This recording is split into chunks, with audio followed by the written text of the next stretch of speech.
মোবাইলে আর্থিক সেবা প্রদানকারী প্রতিষ্ঠান নগদের বিরুদ্ধে ২৩০০ কোটি টাকা জালিয়াতির প্রমাণ পেয়েছে দুদক। বুধবার সংস্থাটির বনানী অফিসে অভিযান চালিয়ে মেলে এই অসঙ্গতি। একই সাথে বিদেশিদের ৭০% বেশি শেয়ার দেওয়ার মাধ্যমে মানি লন্ডারিং ও ডাক বিভাগের সাথে অসম চুক্তির বিষয়েও নথিপত্র বিশ্লেষণ করে অভিযান পরিচালনাকারী দল। যাচাই বাছাইয়ের পর নেওয়া হবে পরবর্তী পদক্ষেপ।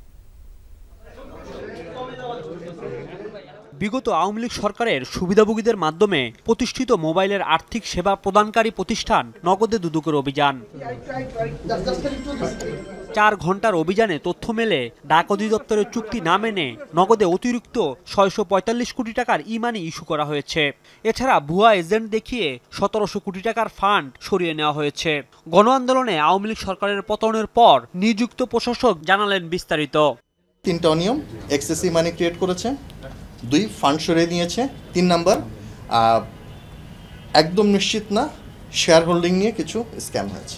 এদিকে নগদের ৭০% বেশি মালিকানা বিদেশিদের, ফলে বিদেশে অর্থ পাচার হয়েছে কিনা তাও খতিয়ে দেখবে দুদক। একই সঙ্গে নগদের নেপথ্যে আওয়ামী লীগের কারা কিংবা কাদের প্রভাবে ডাক বিভাগের সাথে অসম চুক্তি হয়েছে তাও খতিয়ে দেখা হবে।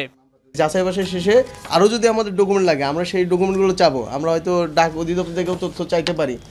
সেগুলো আমরা কমিশন বরাবর পূর্ণাঙ্গ অ্যানালাইসিস করার পূর্ণাঙ্গ রিপোর্ট দাখিল করব।